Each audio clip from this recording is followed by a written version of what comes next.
It's Notes from America. I'm Kai Wright, and welcome to the show. We're going to talk this week about the American dream, the truly material version of it. The idea that in this country, you can earn your way into a secure, stable, middle-class life, which is an idea that economic policy after World War II made manifest.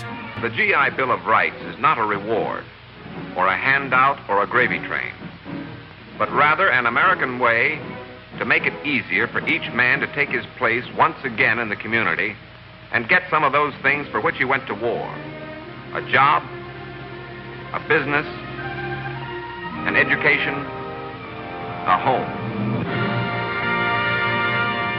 That version of the American dream was, of course, restricted by race, by gender, by sexuality. You had to be a certain type of American, leading a certain type of life to get help making it real. And that's a lot of what Lyndon Johnson's Great Society was meant to fix, right? Social movements pushed and pulled and fought. And by the 1960s, the federal government had started broadening access to the dream, to democracy, to job rights, and to higher education. For the individual, education is the path to achievement and fulfillment. And for the nation, it is a path to society that is not only free but civilized. And for the world, it is the path to peace. For it is education that places reason over force. It unquestionably succeeded in its goal. The number of people, particularly Black people and immigrants, who get access to college education skyrocketed. Since 1965, the number of people enrolled in college has more than tripled. But that success, it has also become a huge problem, one that's on a lot of people's minds as they go vote this fall. 45 million people owe over $1.7 trillion in student loans today. About a third of those borrowers, they don't even graduate. And relief from that debt, it is now among the most ardent demands coming from progressives and from young Democratic voters. President Biden answered that demand, in part at least, earlier this year. And so now, for a whole other group of people, the relief is an insult. Why should you get a free ride when I didn't? We are once again reminded that the value of the American dream, in literal dollars and cents, is up for debate. We begin our conversation about that debate and its history with our producer, Rahima Nasa, who invites us into her own family's conversation about what the dream is worth.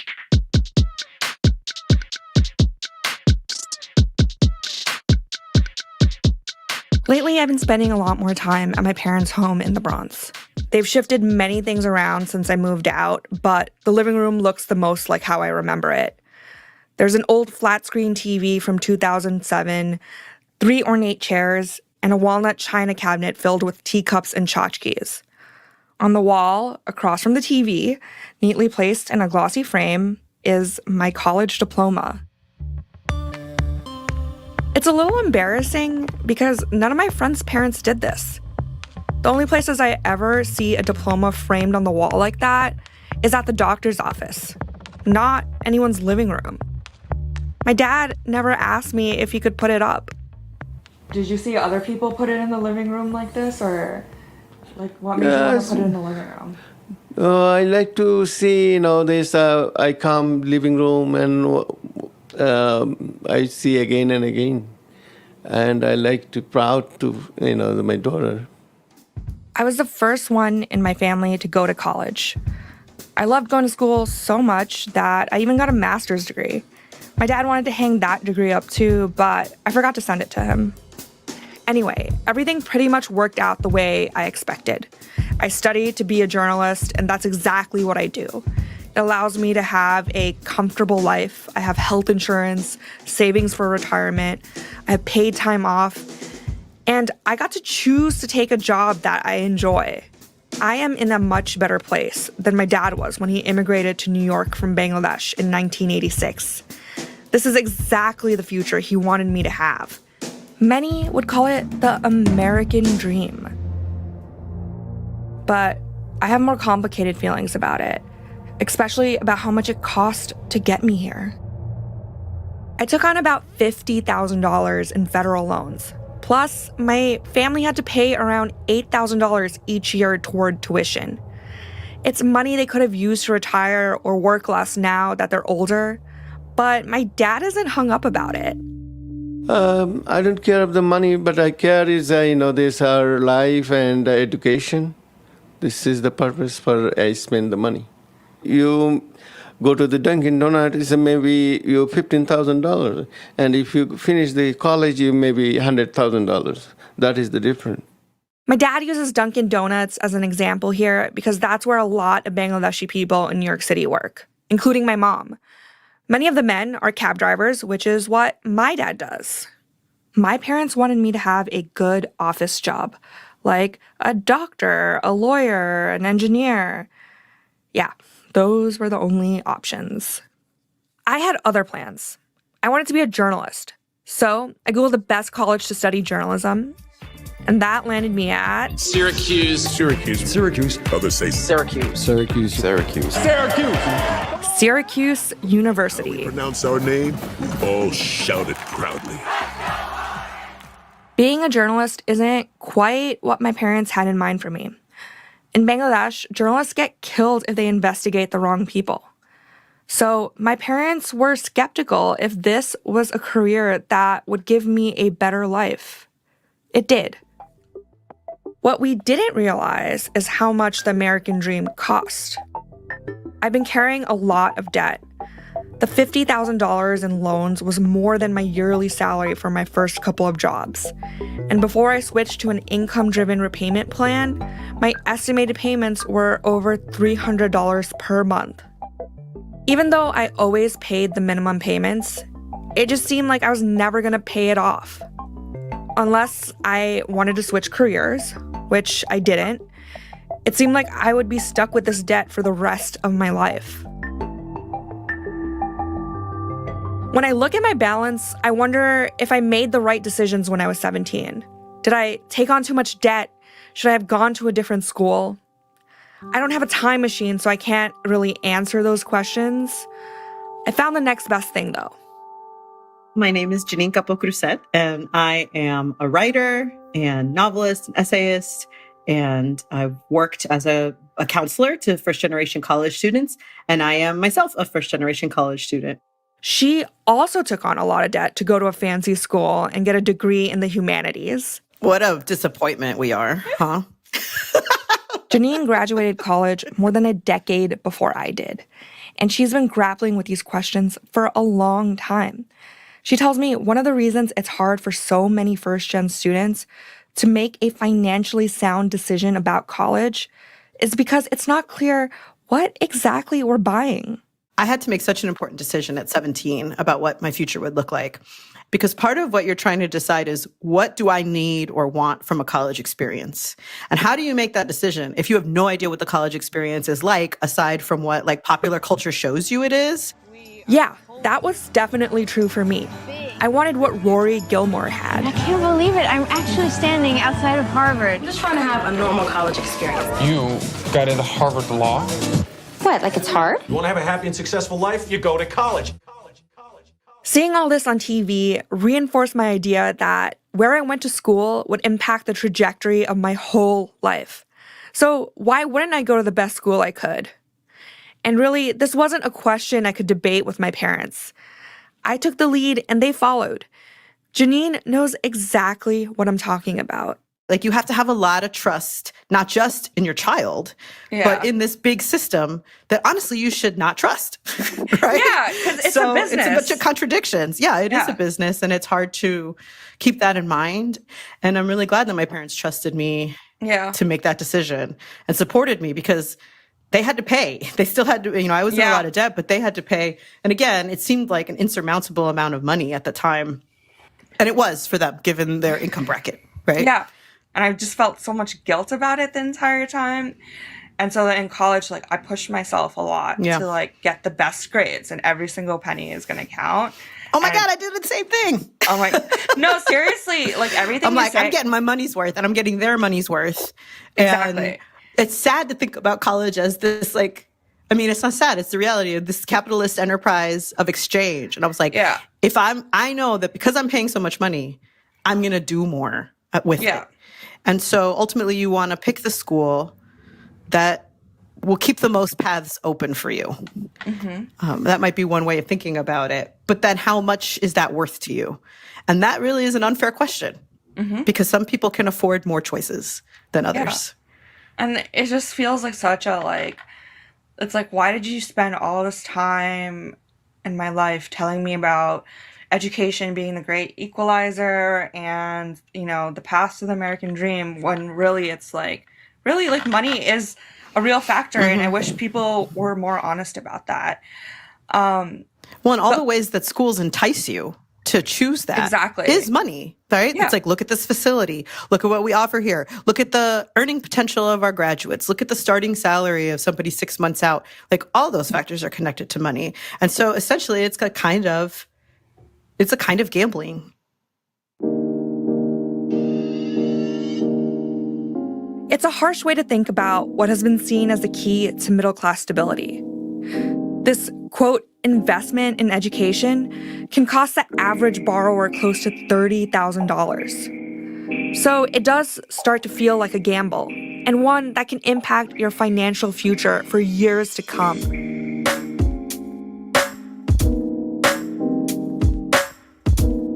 After a break, Rahima will tell us how that gamble worked out for her. Then Heather McGhee joins us to break down how the student loan crisis got so bad in the first place. And we'll take your calls. Stay with us.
It's Notes from America. I'm Kai Wright, and we're thinking about student debt this week. We're going to talk history and hear some of your stories in a bit. But first, our producer, Rahima Nasa, is going to finish telling us the story of her student debt and what it cost her family to make their American dream real. After I finished school, I didn't have a plan for how I was going to pay my student loans off. I just kept making the payments with the hope that they would eventually disappear. Sometimes my thoughts got bleak. What if I lose my job? What if I can't pay them anymore? What if I can't retire because I still have this debt? Then this happened. Using the authority Congress granted the Department of Education, we will forgive $10,000 in outstanding federal student loans. In addition, students who come from low-income families, which allowed them to qualify to receive a Pell Grant, will have their debt reduced to $20,000. So this debt relief will bring my balance down to about $18,000, and I can use money in my savings to pay the remaining balance. So for the first time in my adult life, I could be debt-free. If it wasn't for this relief program, I probably would be paying off this debt for another 10 years. It's a thing I'd have to think about when making decisions like getting married, buying a home, or starting a family. And now I don't. I'm really lucky. I know that for so many people, $20,000 in relief would only be a small dent in their debt. And This problem is going to get worse because going to college has gotten more expensive. It's very unlikely now that if you are going to college that you are not taking out some form of debt to do so. And so that just is a reason for us to probably pause and say, like, is this the kind of bastion of opportunity that we thought it was? That's Zakiya Smith Ellis. She's the former Secretary of Higher Education for New Jersey. And it's interesting because in a lot of places, access to credit can be a way to get more opportunities. So, if I didn't have a mortgage, I wouldn't have a house because I don't have hundreds of thousands of dollars to just liquid to be able to buy a house. And the same principle applied to colleges. I took on my debt because everyone told me it would be worth it. All the advice I got about going to college suggested I should go to the school that met my, quote, individual needs. That meant a reputable journalism program, at least one building that looked like Hogwarts, and lots of famous alumni like Robin Toner and Lakshmi Singh. Then you will feel the pull of Syracuse. I felt like this was my dream school. You will know the power of this place and why so many choose to call it home. There's certainly like a segment of mythos of American higher education that is like your dream school with ivy running up the walls and it looks a certain way. And we have a lot of our identity tied to like where we end up going to school, right? Like your alma mater is like a piece of who you are in a way that makes the decision feel very big. If you have your sights set on this is the one thing that I need, then, kind of any price will justify going there. And any school at any price for any program is probably not right. But here's what was going through my head at the time. It will all work out because I earned this, and this is where I need to go to school if I want to be successful. Now, looking back, the idea of best just feels so squishy. Did I make the wrong gamble? So here's what people don't understand. That's Ron Lieber. He's the author of The Price You Pay for College. There is a list price at every school. In his book, he guides people through the complicated process of paying for college. Also known as the rack rate if you're in the hotel industry, right? Or full coach, right? If you're traveling in the back of the airplane and you want the flexibility to cancel your flight and get your money back or whatever. So in college, this is referred to as the cost of attendance, right? So at the most selective institutions in the country, maybe 40, 50, 60% of the people are paying full price. Those selective institutions usually have a lot of resources and they give generous financial aid packages. So what I'm hearing is that you can actually haggle over the price of the American dream. And that paying for college is kind of like buying a plane ticket, where you have to figure out if the cost of the flight is worth the destination. Except, I hope you're not borrowing thousands of dollars for a plane ticket. Anyway, by looking at it this way, I guess my deal wasn't that bad. When I went to Syracuse, it cost over $45,000 to go there. And my flight, it was about $18,000 a year.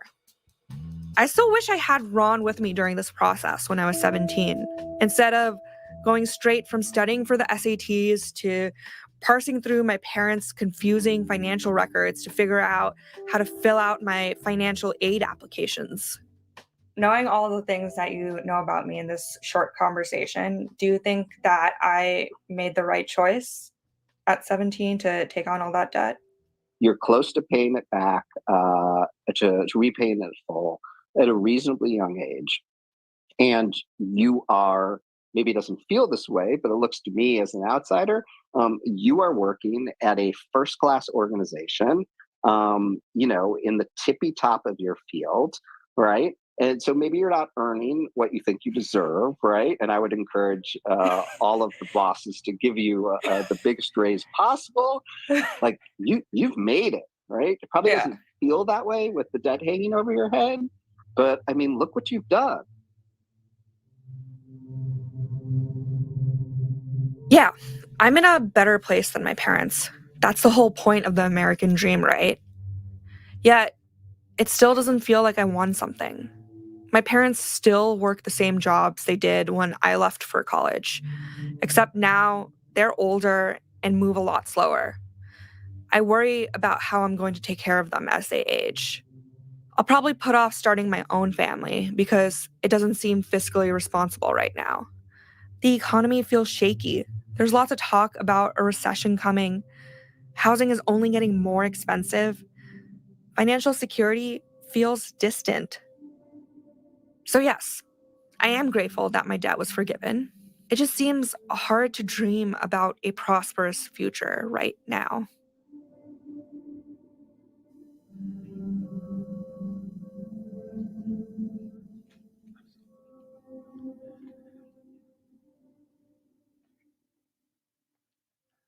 That was our producer, Rahima Nasa.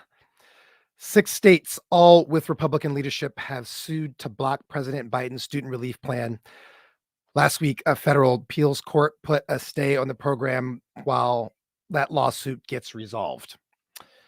This is Notes from America. I'm Kai Wright, and we continue our conversation about student debt and more broadly about opportunity in this country with someone who has spent her professional life thinking about how we might restructure our economy and our society to make more opportunity for more people.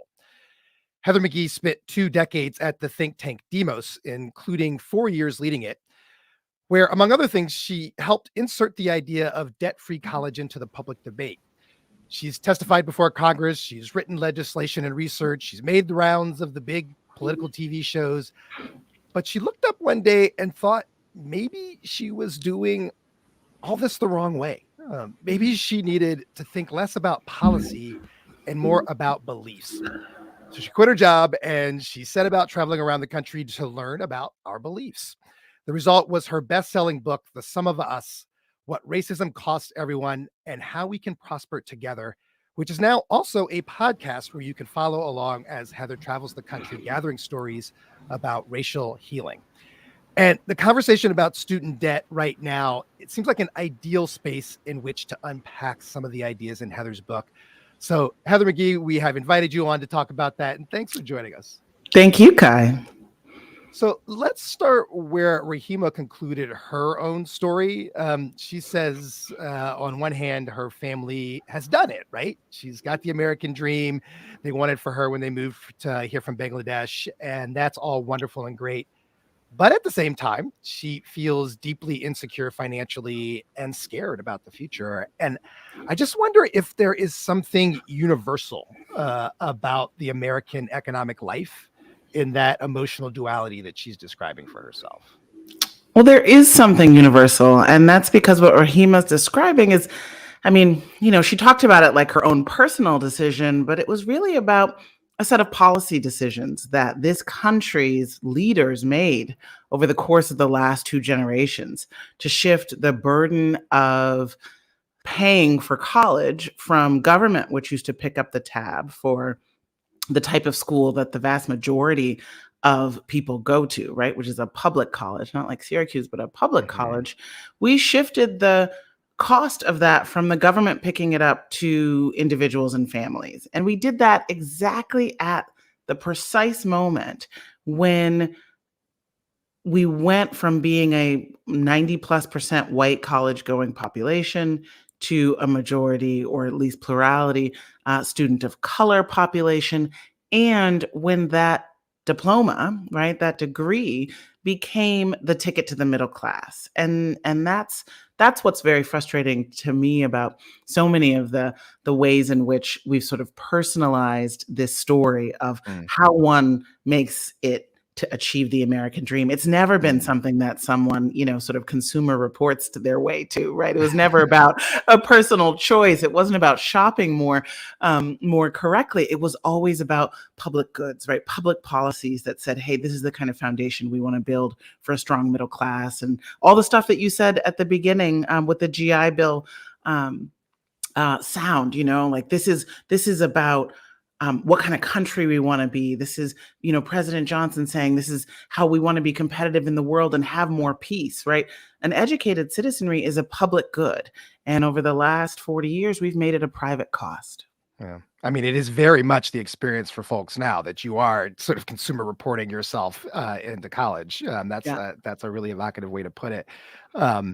Just for folks quickly to give us a time frame when you say, we made that switch right at the time that that we went from a 90% white college going population to more people. What are we talking about there? Yeah. So the beautiful archival that you played at the beginning of the show, right, shows the GI Bill in the 1940s. And then with the Great Society in the mid 1960s, you saw the expansion of the kinds of investments in higher education, to really meet every family who'd contributed to our nation's prosperity, right? Black, white, brown, immigrant families as well, right? And so you had this period of time for the first sort of 2/3 of, what we now call the American century, right? The 20th century, when you had these ever increasing numbers of students going to and graduating from college. This was a really smart investment.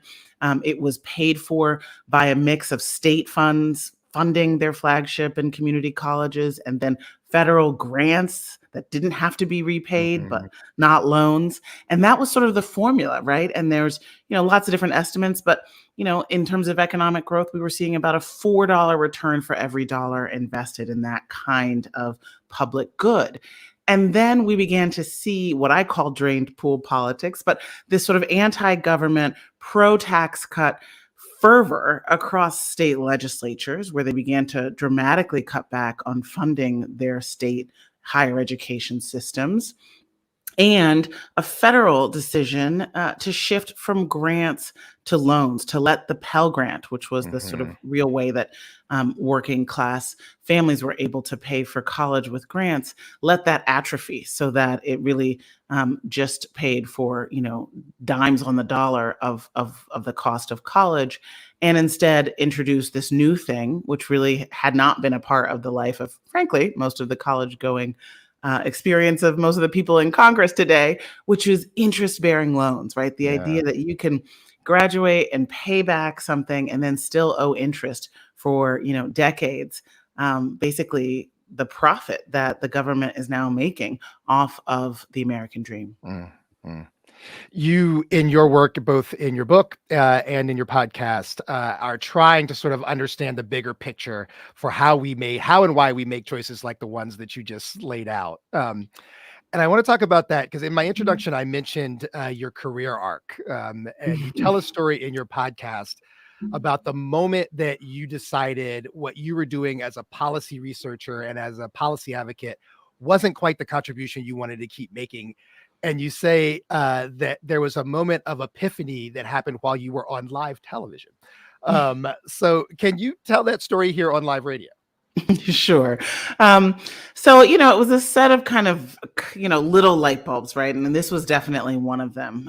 Basically, I'd worked with some extraordinary colleagues at a think tank really focused on economic inequality, right? And the sort of theory of the case was, if we do research, if we, craft evidence-based policy solutions and we advocate to get them in front of policymakers and business leaders and sort of make the economic case, that they'll make better economic decisions that are going to be in our sort of collective economic interest, right? That inequality is costing us so much.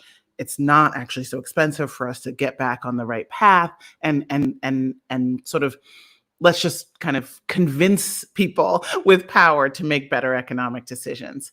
And there was sort of a series of experiences really coming after, the 8 years of the Obama presidency, where it became clearer and clearer to me that there was something else going on, that there were these invisible headwinds. And what you're referring to is a moment in 2016 when I was on a live television call-in show on C-SPAN called Washington Journal. And a man who identified himself as Gary from North Carolina called in and said, "I'm a white male and I'm prejudiced." And then he went on to explain his prejudice in vivid detail and his fear of Black men. And then he said, however, Kai, but I want to change. And I want to know what your guest, meaning me, can tell me to do to become a better American. And that really touched me. I mean, I had a whole bunch of different emotions in one moment, but basically I ended up giving him some advice, right? Thanking him, first of all, for being honest about his prejudice and his bias, because it's something we need to do as a society to get past it. And then I gave him some ideas, and that exchange between the two of us went viral. And, it was one of those moments where I realized that, the Garys of the world have a very strong narrative about who's on their team, and who's a threat to them. And it's this zero-sum story that says that progress for people of color has to come at white folks' expense. It's a story that is completely counter to what economics and law, right, what I was trained in, would tell you. But it's a really predominant story in the American imagination, particularly among white Americans, for whom it's much more a predominant story, this idea that we can't all prosper together. We're going to take a short break and come back to that story. I'm talking with Heather McGhee, author of The Sum of Us, What Racism Costs Everyone and How We Can Prosper Together. The book is now a podcast in which Heather travels the country finding stories about racial solidarity. And we can take calls from you. Do you have student debt? Does it feel worth it? Has it helped you or held you back? 844-745-TALK. That's 844-745-8255, or if you're watching on YouTube, drop it in the chat. And whether you have student debt or not, how do you feel when you hear about student debt relief? 844-745-TALK. We'll talk about it after a break. Stay with us.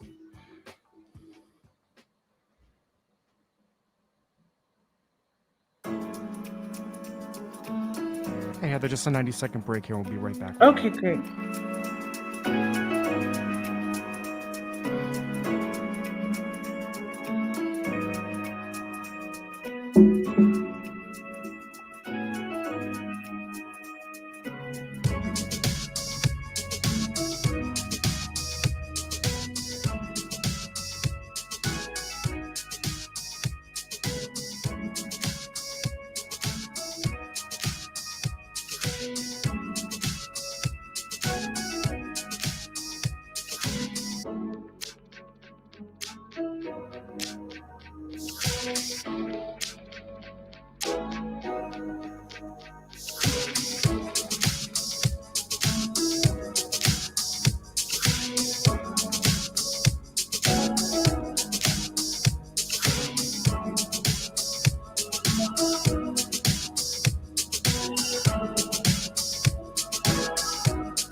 Notes from America. I'm Kai Wright. I'm joined by author Heather McGhee. Her best-selling book is called The Sum of Us, What Racism Costs Everyone and How We Can Prosper Together.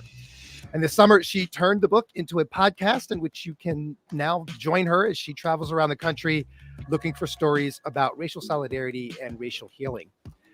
And Heather, when President Biden announced the student debt relief plan, several Republican leaders began to articulate a kind of resentment of the sort that you were hinting at before the break. That there's this idea that, why should these elite college grads get debt relief when we, whoever the we is, did not?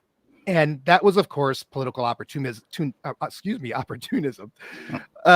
But nonetheless, it is a very real emotion, as you said, that some people have. And I'm just wondering, how do you respond to and unpack that emotion, this idea that if this set of people get help, it's going to take something from me? Well, first of all, a few facts, right? 90% of the student loan benefit is going to families who earn less than $75,000 a year. right? This is not about rich kids. This is not about Harvard students. Less than 3% of Harvard students actually take out federal loans, right? Federal loans go mostly to working and middle class families. The biggest benefit of $20,000 is going to people who took out Pell Grants. And those, as I said before, should have been higher so that these people who, their families are making very modest incomes, shouldn't have had to take out loans in the first place, right? We are right now an outlier in allowing in the industrialized countries in turning away from our own history and our own legacy of creating the American dream in making this a private cost instead of a public good. So this is the administration doing everything it can within its authority to try to undo that mistake, right? The debt for diploma system, as my former colleague Tammy Drought calls it, was a mistake. And if Republicans think it's unfair, they should join with Democrats in Congress and pass the kinds of bills that will make sure that nobody in the future has to go deeply into debt to go to particularly public college. But those facts said, Heather, you talk about this at length in the podcast, and I think it's a really important point, is that nonetheless, emotionally, all the facts laid to the side, emotionally, there are people who believe that something is being taken from them. Yeah. If we have more public support for debt-free college. And that's what I want to hear you respond to for those individuals, what is it you say to them? Well, listen, just like I'm not resentful when, a new park gets built in a state I don't live in, when, when a new military bomber gets funded with my tax dollars, when all of these things, right, that we pay for federally, all of it is an investment in our common good. And ultimately, we all are better off if there are more educated people in our society, right, to take care of us when we go to see a doctor, to educate our children, to be our neighbors, to be strong citizens who can think critically about our leaders. Ultimately, this is going to be an economic liberation for a whole generation of people that everyone in this country is depending on, right? If you look at the impact of student debt on young people's ability to save for retirement, to support their aging parents, to buy homes, right, to start new businesses, right? We've got people paying back Uncle Sam for something that should never have been so expensive instead of starting a new business that might solve the next big problem, right? And so it is in our best interest to be a liberated, entrepreneurial, innovative, well-educated society. And this shackle of student debt, which is sort of a big mistake in American history, is one that is costing all of us. The first episode of your podcast is called "Why We Can't Have Nice Things," and it uses. You alluded to this metaphor earlier about drained pools as an example to sort of get at this bigger picture that you're talking about here. And you tell the story of a pool in Montgomery, Alabama, which is a place near and dear to my heart. My mom grew up near there, where there is a field of oak trees instead of a pool that used to exist. What happened to that pool, and why is that an important sort of illustration for what you're talking about? Well, what happened to the Montgomery pool is what happened to many of the country's nearly 2,000 lavishly funded grand resort style public swimming pools that used to exist in this country, that were part of a building boom in the 1930s and 40s of public goods. And what happened was so many of those public pools were segregated for whites only, not just in places like Montgomery, Alabama, but in Ohio, New Jersey, West Virginia, California, either explicitly with a whites only sign in Jim Crow states or just by custom and often enforced through intimidation and violence. And I liken the public swimming pool, right? The glory days of this like beautiful, free public asset made in the New Deal era of public goods to the other economic public goods of that period, right? Social Security for the elderly, a massive investment in housing that workers could afford, subsidized home ownership, the GI Bill, right? The glory days of free college, right? All of that was kind of part of this formula for creating the American dream. And every single thing I just mentioned in terms of economic policy was like the public swimming pools and segregated for whites only in so many different ways, either explicitly with language like you have to be wholly of the Caucasian race to get into one of these subsidized housing developments, or just by being, filtered through often segregated sectors of the society, like the GI Bill, right, which had benefits that were in education and housing to very segregated sectors, right? And so what happened is that in the late 1950s and early 1960s, as desegregation orders came from the courts, and Black families said, it's our tax dollars that have been funding these public goods and these public pools, and we want our kids to swim. Many towns and cities drained their public swimming pools rather than integrate them.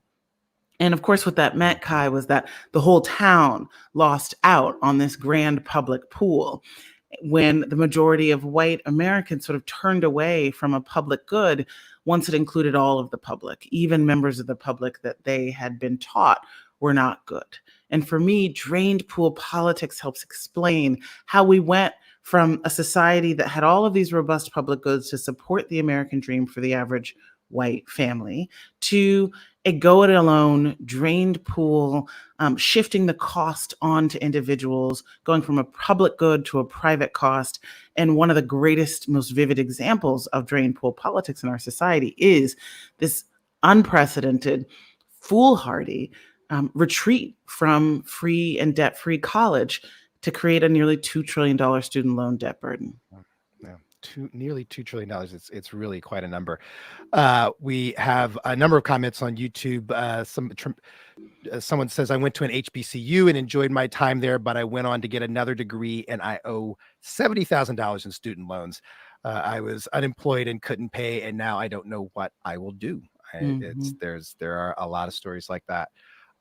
Let's go to Susan in Lake Barrington, Illinois. Susan, welcome to the show. Oh, I'm not hearing Susan. Okay. Well, we'll see if we can get her in a minute. But just to talk a bit about the personal impact that that our commenter on YouTube mentioned, that people walking around with $70,000 in student debt, and again, I hear the point, right? Like that we have to be careful about who we're talking about here. There are people who have debt from expensive elite institutions on one hand, but the vast majority of debt is from people who went to public schools, right? But that said, whatever your number is, it's really quite crippling to people in the economy. And so can you just speak to how that shows up in people's lives? It does. I mean, there's been a ton of good research about this, but I mean, think about it, right? If you know that you owe not just $70,000, but $70,000 that's growing by 5% and compounding interest a year, right? I mean, that's the thing, right? It would be one thing if it was just like, I cut these checks, I paid this tuition, and that's it. And I owe exactly what I took. But instead, we have compounding interest, which means that a really significant number of people 4, 5, 10 years out of college have paid off their principal, but still owe more, or have been paying off their principal, but because of interest still owe more than they borrowed, right? I personally have been in that situation many times, looked at my statement and said, why do I owe more than I borrowed, right? And I understand how compounding interest works. So right, you get the math, that's not the point. So there's that piece of it. There's also the piece in which I think it's really wonderful that we can talk about HBCUs and we can talk about particularly Black borrowers here, because a significant part of the pushback from right-wingers has been that it's become part of the sort of public understanding, part of the way the administration has talked about the benefits of this, that canceling student debt would be in furtherance of racial equity, because Black students are much more likely to have to borrow for college and at higher amounts. And as we said, right, it's that drain pool politics where, when it was mostly white students going to college, it was free. And now for this diversifying student body, now they have to pay for it and with interest. And that's just sort of generationally unfair. And there's a racial cast to it. But so few of the discussions about this explain why Black students borrow at such high amounts and at such high rates. And it's because of the racial wealth gap, right? I talked about how Black families were barred legally from being part of the free stuff and the handouts of the public goods era in the early 20th century, right? So right now, a Black college graduate has less household wealth, right? Home equity, securities, stocks and bonds, et cetera, than a white high school dropout, right? A Black college graduate less wealthy than on average a white high school dropout. And that should tell us that the Black college graduate has done everything they're supposed to do, right? They've gone to college. They probably actually have a high income. But what they can't do is go back in time and make sure that their grandparents weren't redlined out of home ownership, right? Because wealth accumulates over time. And so when you see the explicit unfairness, the explicit racial discrimination that has led to 8 out of 10 Black students not having intergenerational wealth that they can draw on to pay those tuition bills, you see how important it is for us to not be afraid of doing the right thing. And what's great about this student loan debt cancellation is it's not a zero sum, right? White students, 6 out of 10 have to borrow too, right? White students have college debt. Black students have college debt. Everybody has college debt these days. So let's cancel it and keep the engine of our economy moving, right? There's a lot of people want to talk about interest rates on our YouTube channel. And I believe Lisa in Cleveland, Ohio has a question about that. So Lisa, welcome to the show. Thanks. If there were a policy change tomorrow for everybody of 0% interest, people with educational debt would pay back the cost of tuition, but no interest. How would that change the discussion psychologically and politically? Thank you for that, Lisa. And I think you've been talking about a little bit, Heather, about how it would actually change things substantively. But I like Lisa's question here about how you think it might shift the way people enter this conversation and the way people think about this conversation. I wish, Lisa, that I think that any kind of tweak in the policy would change the emotions around this, right? Because ultimately, we absolutely do need to do more to refund public college, to bring tuition down. There are a bunch of pieces of the administration's move that are not the top line $10,000 and $20,000 that are actually going to make it so that borrowers in the future, even if Congress continues to do nothing, borrowers in the future will never have to pay more than 5% of their income. And there's just a lot of reforms that people aren't really paying attention to that will make it much easier for future borrowers to have a much more modest payment and then to have it canceled after just 10 years. So in some ways, we are, the policy tweaks have been made so that there isn't a lot of interest that is going to be paid in the future on federal loans. And that's a great thing. But ultimately, let's look at these lawsuits, right? So the lawsuit that was from Wisconsin was saying that it's unfair to white people for this to be something that advances racial equity. Thank goodness, that was tossed out, but it was tossed out because of, standing, which is sort of a technicality. And I don't know, frankly, what the majority of racial conservatives on the court would have done if they, had the opportunity and had taken up the opportunity. And then this last piece of litigation that has paused the cancellation, although people should still apply, the White House and the administration are still going through applications, is basically a bunch of Republicans standing up for the student loan servicers in their states, saying that somehow this would rob them of money, right? They are literally standing up from the people who call you and hound you and, send you bills and mess up your payments and all of that, right? That's who the right wing is standing up for right now. So I think it's not about the policy design, right? It's about power. It's about a fundamental narrative. I mean, what's great is that the majority of Americans support this policy. Let me ask you on that point, because we only got a couple of minutes left here, and we have not gotten to the second part of your book title, which is the How We Can Prosper Together. Yeah. You're asserting, and you have an idea here, that there is a groundswell of Americans who are ready to move past pull drain politics. And I think a lot of people hearing that would say, huh? So in 60 seconds, what is it you're seeing that the rest of us aren't? I spent the first 6 months of 2022 on the road, going to new places that I didn't even visit in my book, finding new stories, hopeful stories for the podcast, The Sum of Us. And these are stories of ordinary people being willing to roll up their sleeves and link arms across lines of race to win big things that nobody can win on their own. And it is a story that is underreported, right? It doesn't lead in the news, but it's happening all over the country. And I am just so thrilled that the sort of energy of the movement summer of 2020 hasn't gone away. It's sort of settled into many people and fundamentally changed the way many people, white, black, and brown, look at the world. And we see that we can do great things together. Your lips to the universe's ears. Heather McGhee is author of the best-selling book, The Sum of Us, What Racism Costs Everyone and How We Can Prosper Together. The book is also a podcast, and you can now get that wherever you get your podcast. Thanks, Heather. Thank you, Kai. And thanks to all of you who called in. Keep talking to us. You can go to our website, notesfromamerica.org, and record a voice message for us right there. That's noteswithamerica.org, or you can find us on social. We are on Twitter and Instagram at Notes with Kai. I'm Kai Wright. Thanks for spending time with us tonight, and I will talk to you next week.